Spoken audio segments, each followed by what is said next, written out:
अस्सलाम वालेकुम। अब कहाँ गई उनकी हेकड़ी, निकल गई सारी चीज।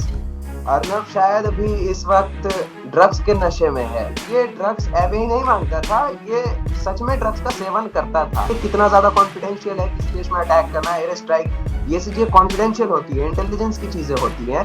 ये इंफॉर्मेशन कैसे था अर्नब के पास, उस दलाल के पास ये इंफॉर्मेशन कहाँ से गया?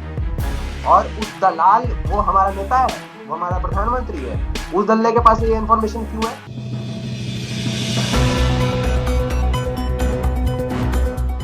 पर्पल न्यूज से मैं हूं आपके साथ नदीम अकरम और इस वक्त लाइन पे मेरे साथ मौजूद है अनमोल सिंह जो कि राष्ट्रीय प्रवक्ता है यूथ कांग्रेस के और लगातार तमाम मुद्दों पर अपनी राय भी रखते रहते हैं। पर इस बार जो बातचीत करने के लिए वो हमसे जुड़े हैं वो एक ही शख्स है जो अर्नब इतना चैनल पर चीखता चिल्लाता था, ड्रग्स तो तमाम चीजों के नशे के बारे में उपलब्धि उसने बताई।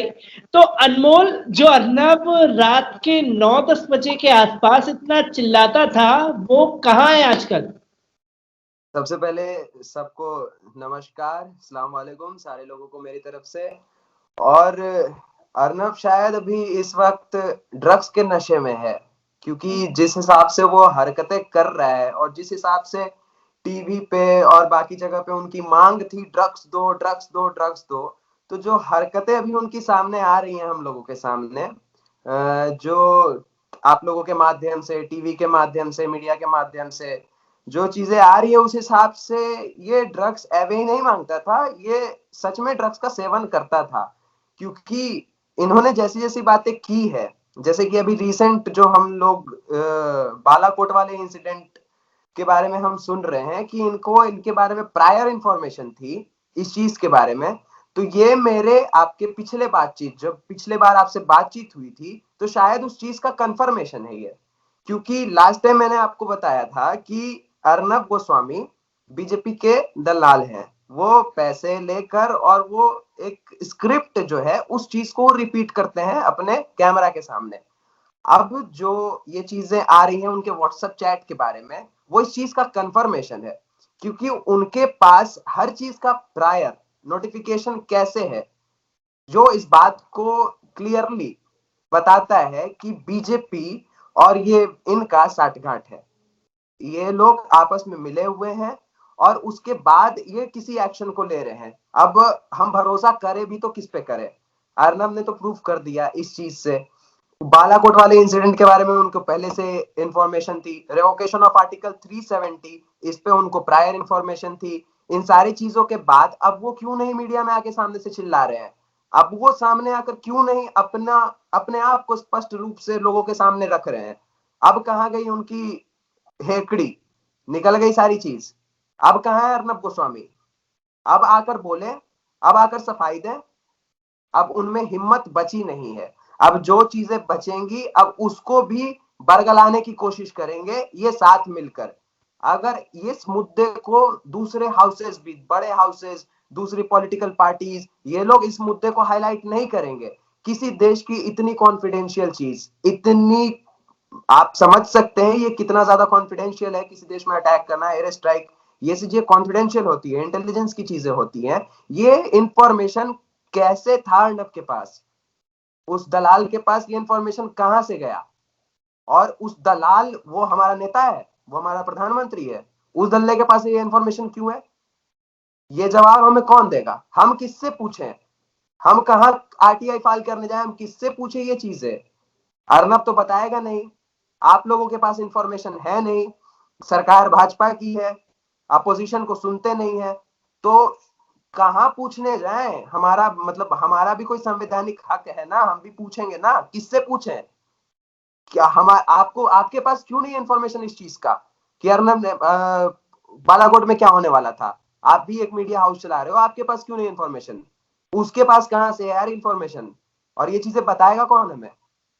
अनमोल, जो सवाल खड़े होते हैं वो तो बहुत गंभीर है। यकीनन हमने देखा है टीवी चैनलों पर बैठ करके, अगर मैं रिसेंटली जो आंदोलन बड़ी तेजी से फैल रहा है, किसान आंदोलन, उसमें अर्नब गोस्वामी किसानों को खालिस्तानी बोलते हुए नजर आए, देशद्रोही बोलते हुए नजर आए, देश का गद्दार भी बोला। इवन हम लगातार देखते हैं मीडिया में वो ये भी बोलते हुए नजर आते हैं कि मुसलमान जो है देश के गद्दार हैं, ये पाकिस्तानी है, इन्हें पाकिस्तान चले जाना चाहिए।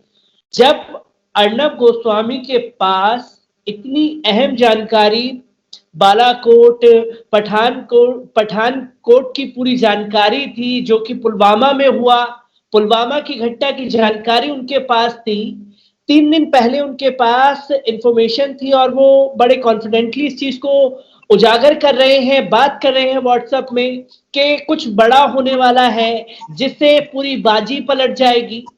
जब इंफॉर्मेशन थी तो देश के जो 40 जवान शहीद हुए, उन्हें मोदी सरकार ने बचाने की कोशिश क्यों नहीं की? क्या जवानों के नाम पर राजनीतिक रोटियां सेक ली? और जिन्होंने राजनीतिक रोटियां सेकी, और अर्नब गोस्वामी जिसे पता होने के बावजूद भी देश के जवानों को नहीं बचाया गया, तो देश से गद्दारी कौन कर रहा है? ये मोदी सरकार कर रही है या अर्नब जैसे दलाल पत्रकार कर रहे हैं? जैसे मैं शुरू से ये बोलते आ रहा हूँ, जिस जगह पे कश्मीर का वो जगह पठानकोट, वो काफी ज्यादा क्रिटिकल जगह है पूरे भारत देश का। उस जगह पे एक सुई भी किसी के परमिशन के बिना एंटर नहीं कर सकती है। वहां पे उतना आरडीएक्स और वो ब्लास्ट, पुलवामा अटैक, ऐसी ऐसी चीजें जो मिस हैपनिंग्स हुई हैं, ये कैसे पॉसिबल है? ये हमारे देश के जो जवान हैं उनकी कुर्बानी है मोदी साहब को सत्ता में रखने के लिए। ये हमारे देश के जवानों ने कुर्बानी दी है उनके लिए, और ये स्टंट है, ये उनके द्वारा ही करवाया गया। मैं एलिगेशन सामने से लगा रहा हूं, ये उनके द्वारा ही करवाया गया है। और जो किसान अभी आंदोलित हैं, असल में ये मुद्दे से भटकाने के लिए, जो किसान आंदोलन है ये रियल देश का मुद्दा है, ठीक है। किसान आंदोलित इसलिए हैं क्योंकि जो आगामी हमारे जो ट्रांजैक्शंस होंगे, आगे चल के जो हमारे देश के ट्रांजैक्शंस हैं, जो चीजें डिपेंड कर रही है वो एग्रीकल्चर पे कर रही है। जो जीडीपी हमारा बढ़ेगा वो एग्रीकल्चर उसका हब होने वाला है। तो ये चीजें, क्योंकि मोदी जी एक बनिया समाज से आते हैं, गुजरात से आते हैं, तो ये चीजें उनको पता है, बिजनेस का काफी नॉलेज है हमारे मोदी जी को, तो उनको पता है आगे जाके हमारे देश के जो ट्रांजैक्शंस हैं, जो प्रोडक्शंस हैं, वो एग्रीकल्चर पे बेस्ड हैं। तो आज किसान से वो सामान, वो जो किसान का जो प्रोडक्शन है, वो चीजें लेकर ये बड़े हाउसेस को बेच रहे हैं, ताकि आगे चल के बड़े हाउसेस जो चावल आज हम 40 रुपए किलो ले रहे हैं वो 300 रुपए में हमें देंगे।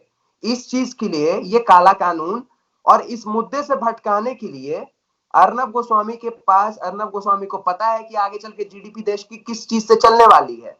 मोदी जी के पास कोई दूसरा विकास का जरिया है नहीं।